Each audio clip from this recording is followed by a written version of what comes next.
خواتین حضرات السلام علیکم۔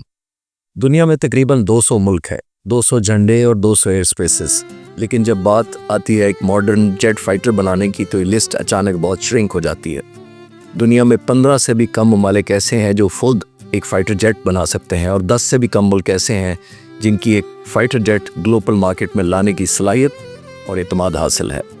کیونکہ فائٹر جیٹ ایکسپورٹ کرنا صرف ایک فلائنگ مشین یا ہارڈ ویئر ایکسپورٹ کرنا نہیں ہوتا، یہ کانفیڈنس ایکسپورٹ کرنا ہوتا ہے، یہ ریلائبلٹی ایکسپورٹ کرنا ہوتا ہے، اور یہ سوورینٹی ایکسپورٹ کرنا ہوتا ہے۔ ایسی دنیا جہاں ایئر پاور کو ایک سیکرٹ کی طرح گارڈ کیا جاتا ہے، پاکستان نے اپنی جگہ خود ارن کی ہے، سسٹمیٹک تھنکنگ کے ذریعے، انڈسٹریل ڈسپلن کے ذریعے، اور اس عزم کے ذریعے کہ وہ اپنی فضاؤں کا دفاع ایسی پرمیشن کے ماتحت نہیں کریں گے جو کسی بھی وقت ودرا کی جا سکتی ہوں، اور ایسے سوئچز کے سہارے جو دور بیٹھے ٹرن آف کیے جا سکتے ہوں۔ JF-17 نے صرف ساؤنڈ بیریئر بریک نہیں کیا، اس نے دنیا کی ازمپشنز کو بریک کیا ہے۔ JF-17 تھنڈر ایک light weight multi role fighter jet ہے جو jointly Pakistan aeronautical complex PSC اور چائنا کی چنڈو ایئر کرافٹ کوآپریشن یا CSC کا مشترکہ پروجیکٹ ہے، جس کی پروڈکشن کا 58% پاکستان میں اور 42% چائنا میں بنتا ہے۔ اس جہاز میں رشین اینجل استعمال ہوتا ہے اور ایجیکشن سیٹ دنیا کی مشہور مارٹن بیگر کمپنی کی ہے، جبکہ اس کا لیٹسٹ ورژن بلاک 3 2020 میں لانچ کیا گیا۔ زیادہ تر ممالک اسی ورژن میں دلچسپی رکھتے ہیں جو کہ 4.5 جنریشن فائٹر جیٹ ہے۔ اس میں air to air, air to surface combat capabilities, advanced avionics اور AESA radar, electronic warfare system اور PL-15 air to air beyond visual range missile fire کرنے کی صلاحیت ہے۔ اس جہاز کی مکمل assembly Pakistan aeronautical complex Kamra میں ہونے کی وجہ سے صرف پاکستان اس جہاز کو سیل کرنے کے لیے آفر کرتا ہے، اور ویسے بھی اسے چائنیز ایئر فورس میں انڈکٹ نہیں کیا گیا۔ یہ جہاز 4.5 جنریشن کے سویڈن کے گرپن، فرانس کے رافیل، یورو فائٹر ٹائفون، انڈیا کے تیجاس اور چائنا کے J-10C کی کیٹیگری میں آتا ہے، لیکن ان کنٹمپریری جہازوں کی نسبت JF-17 تھنڈر کی قیمت 3 سے 4 گنا کم ہے۔ اس کے علاوہ اس کے دوسرے جیٹس پر ایڈوانٹیجز ہیں: low price, cost effectiveness, low maintenance requirements, flexible weapon integration, smooth spare part supply, no western strings attached, اور سب سے بڑھ کر پراؤڈ کامبیٹ ریکارڈ، اور یہ کہ جس کی ٹریننگ دینے والے سیزنڈ پاکستانی پائلٹس اور انجینئرز ہوں گے۔ یہ جہاز ان ایئر فورسز کے لیے انتہائی سوٹیبل ہے جو اپنے فلیٹ کو ماڈرنائز تو کرنا چاہتی ہیں لیکن ایک بجٹ کی لمیٹیشنز کے ساتھ۔ جب پاکستان ایئر فورس نے JF-17 تھنڈر کی انیشل آپریشنز کی ریکوائرمنٹ پوری کر لی تو یہ کہانی یہیں ختم نہیں ہوئی، یہاں سے اصل کہانی شروع ہوتی ہے۔ ایک ایسا فیصلہ جو صرف پروڈکشن کا نہیں تھا بلکہ ویژن کا تھا۔ پاک فضائیہ نے اس پلیٹ فارم کو اپنے ہینگرز تک محدود رکھنے کی بجائے انٹرنیشنل مارکیٹ میں پیش کرنے کا چیلنج قبول کیا، ایک ایسی مارکیٹ جہاں فائٹر جیٹ سپر پاورز کی میراث سمجھے جاتے تھے۔ ان حالات میں ایک ڈیولپنگ کنٹری کے لیے ایک فائٹر جیٹ کو گلوبل سٹیج پر لانا آسان نہیں تھا۔ پاک فضائیہ نے صرف ایک جیٹ نہیں بیچنا تھا، اسے ٹرسٹ بلڈ کرنا تھا، اسے ریلائبلٹی ثابت کرنی تھی، اور اسے دکھانا تھا کہ افورڈیبلٹی لو کوالٹی کا دوسرا نام نہیں ہوتا، اور یہ بھی کہ کاسٹ افیکٹو ہونے کا مطلب سستا نہیں بلکہ سمارٹ ہونا ہوتا ہے۔ ایک طرف ویسٹرن جہازوں کی سپلائی کے ساتھ ہمیشہ کنڈیشنز اٹیچ کی جاتی ہیں تو دوسری طرف ڈیولپنگ ملک all eggs in one basket سے بھی بچنا چاہتے ہیں، اور یہی وجہ ہے کہ ان ملکوں کا لاجیکل فوکس پاکستان کا JF-17 تھنڈر بنا۔ ایسے کانٹریکٹس صرف جہازوں کی سپلائی نہیں ہوتے، یہ کولیبریشن ہوتا ہے، نیشنل لیول کا ایگریمنٹ ہوتا ہے جو دو ملکوں کے درمیان اسٹریٹجک الائنمنٹ کو ظاہر کرتا ہے، اور یہ ریلیشن شپ لانگ ٹرم کمٹمنٹ اور پرولونگ سروس کی وجہ سے آنے والے 3 سے 4 دہائیوں تک پھیل جاتا ہے۔ جب کوئی ملک یا کوئی ایئر فورس ایک فائٹر جیٹ خریدنے کا فیصلہ کرتی ہے تو یہ فیصلہ صرف جہاز کی سپیڈ یا ڈیزائن کی بنیاد پر نہیں ہوتا بلکہ اسے بہت سے کرائٹیریا سے گزرنا پڑتا ہے۔ سب سے پہلے اس جہاز کی پرفارمنس اور کیپیبلٹیز، انجن کی ریلائبلٹی، ایویونکس کی انٹیگریشن، ویپنز کی رینج اور امپلائمنٹ، سینسرز کی ریچ، اور وہ اوور آل بیلنس جو ایک جہاز کو واقعی کامبیٹ ریڈی بناتا ہے۔ دوسرا، کاسٹ افیکٹونیس اور افورڈیبلٹی، صرف خریداری کی قیمت نہیں بلکہ life cycle cost, maintenance burden, operational availability, اور تیسرا سیلر کنٹری کی مینٹیننس سپورٹ اور ریلائبلٹی، اسپیئر پارٹس کی ان انٹرپٹڈ سپلائی، اور سب سے اہم پولیٹیکل کنسسٹنسی۔ اور چوتھا کرائٹیریا یہ کہ کیا یہ جہاز کامبیٹ پروون یا بیٹل ٹیسٹڈ ہے یا نہیں، اور پانچواں کوالٹی آف ٹریننگ، پائلٹس اور انجینئرز اور ٹیکنیشین کے لیے ایسی ٹریننگ جو صرف مینولز تک محدود نہ ہو بلکہ بیٹل فیلڈ تھنکنگ اور ڈیسیژن میکنگ پیدا کرے۔ الحمدللہ مئی 2025 کے مارکے کے بعد پاک فضائیہ بہترین بیٹل فیلڈ پرفارمنس میں اپنا نام پیدا کر چکی ہے، اور اب یہ بات دنیا مان رہی ہے کہ JF-17 تھنڈر ان تمام کرائٹیریاز پر پورا اترتا ہے۔ پرفارمنس میں بیلنسڈ، کاسٹ میں پریکٹیکل، سپورٹ میں ڈیپینڈیبل اور ٹریننگ میں کمپریہنسو، اور یہی وجہ ہے کہ پچھلے 10 سالوں میں بہت سے ممالک نے اس میں دلچسپی کا اظہار کیا ہے۔ میانمار ایئر فورس نے سب سے پہلے 2015 میں 7 JF-17 بلاک 2 انڈکٹ کیے۔ نائجیریا اس جہاز کو انڈکٹ کرنے والا دوسرا ملک تھا۔ اس طرح نومبر 2025 میں آذربائیجان JF-17 تھنڈر انڈکٹ کرنے والا تیسرا ملک بن گیا۔ اپنی انڈکشن کے بعد تاریخ نے اس پلیٹ فارم کو ایک امتحان میں بھی ڈالا۔ فروری 2019 کے واقعے میں جب ابھینندن کا جہاز شوٹ کیا گیا تھا تو اس جہاز نے آپریشن میں بھرپور حصہ لیا تھا، اور پھر مئی 2025 میں ہندوستان کے S-400 میزائل کے خلاف انتہائی خطرناک مگر کامیاب مشن نے یہ واضح کر دیا کہ JF-17 صرف کاغذوں کا منصوبہ نہیں ہے بلکہ ایک میچور اور ٹرسٹڈ فائٹنگ پلیٹ فارم ہے۔ پاک فضائیہ کے سربراہ air chief marshal Zaheer Ahmed Babar Sidhu کے ویژن کے مطابق پچھلے 4 سالوں میں پاکستان کا فائٹر جیٹ بنانے کا پروگرام PFX لانچ کیا گیا، اور national aerospace science and technology پاک کا قیام اور ایئرکرافٹ مینوفیکچرنگ فیکٹری کی ایکسٹینشن سے ہماری چین اور روس پر ڈپینڈنسی مزید کم ہو گئی ہے۔ پاک فضائیہ آنے والے سالوں میں JF-17 کے کمپوننٹس، سسٹمز اور اپ گریڈز کی سپلائی میں مکمل طور پر سیلف ریلائنٹ ہونے کے راستے پر چل رہی ہے۔ پچھلے چند سالوں میں فضائیہ نے نہ صرف بہت سے نئے کمپوننٹ مینوفیکچرنگ اور ٹیکنالوجی ٹرانسفر میں کامیابیاں حاصل کی بلکہ ڈیزائننگ کیپیبلٹیز میں بھی قابل ذکر اضافہ کیا، اور اس سے بھی بڑھ کر کے الحمدللہ اب پاک فضائیہ پہلی مرتبہ ڈیزائن ٹو مینوفیکچر کی قابلیت کی طرف بڑھ رہی ہے۔ یہ قدم گلوبل پرسپیکٹو میں اس لیے بھی یونیک ہے کہ عام طور پر دنیا کی تمام ایئر فورسز اپنے ملک کے لیے صرف نیشنل سیکیورٹی پرووائڈر ہوتی ہیں، مگر پاک فضائیہ ملکی دفاع میں نیشنل اکانومی کا ایک اہم پلر بن کر ابھر رہی ہے، اور یہ سب کچھ پاک فضائیہ کے سربراہ اور ان کی ٹیم نے دنیا سے اوجل، انتہائی ایفیشنسی اور کانفیڈینشیلٹی کے ساتھ تیز رفتاری کے ساتھ کیا۔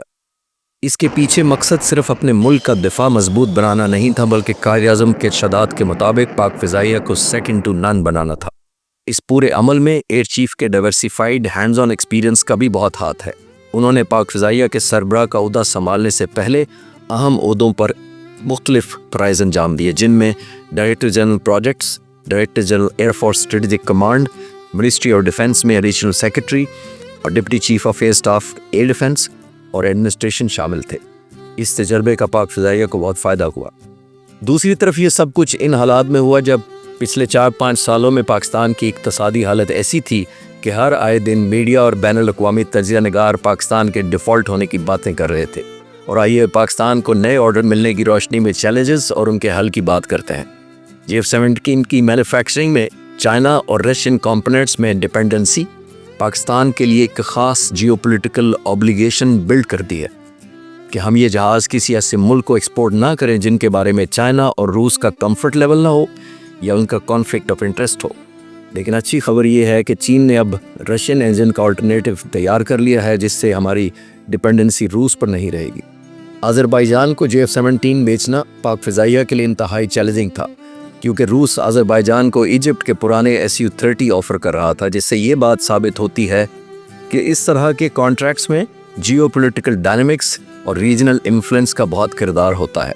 پاک فضائیہ نے آذربائیجان کے ساتھ ڈیل نہ صرف ایئرکرافٹ سیل کی بلکہ پاکستان کی ڈیفنس ڈپلومیسی کے لیے بھی ایک اہم قدم ہے۔ حال ہی میں army chief field marshal Asim Munir کے لیبیا کے دورے کے دوران ایک ڈیفنس ایگریمنٹ طے پایا جو ایک میجر بریک تھرو تھا۔ لیبیا کو JF-17 تھنڈر کی سپلائی پاک فضائیہ کے لیے سب سے طویل اور مختلف سٹیجز کا پروسیس ہوگا، کیونکہ لیبیا کی ایئر فورس کا انفراسٹرکچر انٹرنل انسٹیبلٹی کی وجہ سے بہت بنیادی سطح پر ہے، اس لیے پہلے پاک فضائیہ ان کے پائلٹس، ٹیکنیشینز اور انجینئرز کو انگلش لینگویج کورس کروائے گی۔ اس کے بعد بیسک ٹریننگ مشاق اور کیئر پر دی جائے گی، اور ان پائلٹس کو دوسرے جہازوں پر کنورژن کے بعد JF-17 تھنڈر پر ٹریننگ دی جائے گی۔ اسی طرح پاک فضائیہ تقریباً 6 ماہ سے بنگلہ دیش ایئر فورس کے ساتھ بھی انگیج تھی، لیکن بنگلہ دیش کے سیاسی حالات اور انسٹیبلٹی کی وجہ سے بات چیت اپنی مطلوبہ سپیڈ پر آگے نہ بڑھ سکی۔ پاک فضائیہ کے سربراہ نے دبئی ایئر شو کے دوران بنگلہ دیش ایئر فورس چیف کے ساتھ خصوصی اور طویل ملاقات کی، جس میں JF-17 پر بہت تیزی سے آگے بات بڑھی۔ اس کے بعد دوسری اہم میٹنگ بنگلہ دیش ایئر چیف کی حالیہ پاکستان کے دورے کے دوران ہوئی، جس میں بنگلہ دیش نے نہ صرف JF-17 میں گہری دلچسپی ظاہر کی بلکہ پاک فضائیہ کی ٹریننگ، انفراسٹرکچر اور دیگر صلاحیتوں سے بھی فائدہ اٹھانے کی درخواست کی۔ بنگلہ دیش ایئر فورس فاسٹ ٹریک پر پاکستان میں بنے ہوئے مشاق ٹرینر طیارے کی انڈکشن میں بھی گہری دلچسپی رکھتا ہے، جنہیں پہلے ہی 10 ممالک کی ایئر فورسز پائلٹ ٹریننگ کے لیے استعمال کر رہی ہے، جن میں آذربائیجان، ترکی، ایران، عراق اور دوسرے ممالک شامل ہیں۔ ماضی میں بنگلہ دیش کی وزیر اعظم حسینہ واجد کے زمانے میں انڈیا نے بنگلہ دیش ایئر فورس کی انڈیا پر ڈپینڈنسی بڑھانے کی بہت کوشش کی، لیکن اب صورتحال مختلف ہے۔ ایک اور دلچسپ بات بھی بتاتا چلوں کہ بنگلہ دیش ایئر فورس کے chief Pakistani national defence university کے گریجویٹ ہیں۔ وہ ہمارے نظام کو بہت بہتر سمجھتے ہیں اور امید ہے کہ آنے والے ہفتوں میں یہ کانٹریکٹ عملی شکل اختیار کر لے گا۔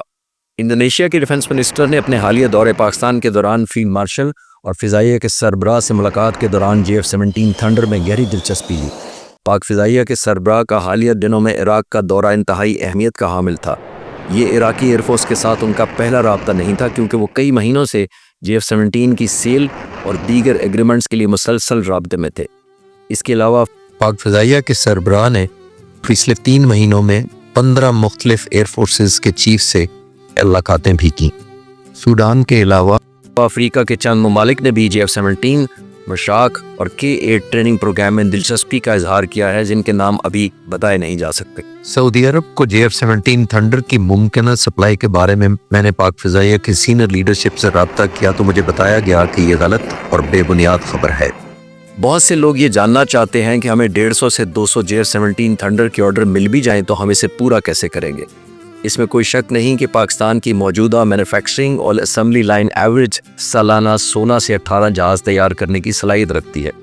اس کا موازنہ فرانس کے رافیل جیٹ سے کرتے ہیں تو اس کمپنی کی کمپیٹنسی 2023 میں 13 جہاز اور 2024 میں 21 جہاز بنانے کی تھی، جو اب بڑھائی جا رہی ہے۔ ہمیں یہ بات سمجھنی چاہیے کہ کسی بھی ایئر فورس کے 20، 30 یا 40 جہازوں کو آرڈر کا مطلب یہ نہیں ہوتا کہ وہ سب ایک ساتھ ڈیلیور ہوں گے، کیونکہ ہر جہاز کی انڈکشن، ٹریننگ، کنورژن اور مینٹیننس کے علاوہ آپریشنلائزیشن کے لیے تقریباً 4 سے 5 سال کا وقت درکار ہوتا ہے۔ اس لیے کانٹریکٹس کے بعد شروع میں انہیں صرف 4 سے 6 جہاز دیے جاتے ہیں، جس میں 2 ڈوئل سیٹر اور 3 یا 4 سنگل سیٹر شامل ہوتے ہیں۔ یہ جہاز ان کے انجینئرز، ٹیکنیشین، گراؤنڈ سٹاف اور پائلٹس کی تربیت کے لیے استعمال ہوتے ہیں،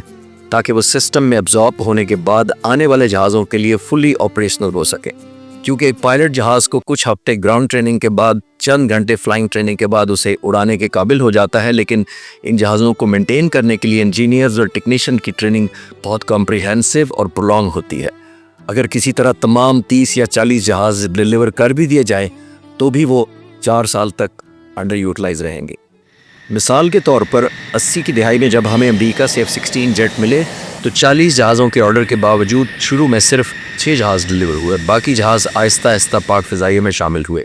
اسی طرح مارچ 2022 میں جب پاک فضائیہ نے چین سے J-10C جہاز خریدے تو ان جہازوں کی ڈیلیوری تو ریکارڈ ٹائم میں ہوئی، لیکن یہ بھی 6 اور پھر 8 جہازوں کی تعداد میں پاکستان پہنچے۔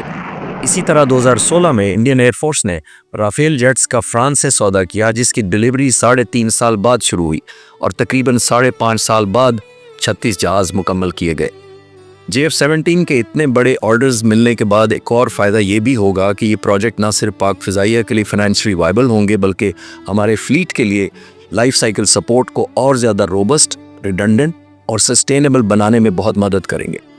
آخر میں یہ کہتا چلوں کہ JF-17 تھنڈر اب محض ایک فائٹر جیٹ نہیں رہا بلکہ پاکستان کی بڑھتی ہوئی ایروسپیس ایکسپرٹیز پر عالمی اعتماد کا اظہار ہے، اور اس بات کا واضح ثبوت ہے کہ JF-17 تھنڈر ایک ریجنل سلوشن سے بڑھ کر ایک globally relevant combat fighter jet بن چکا ہے۔ پاکستان، آباد۔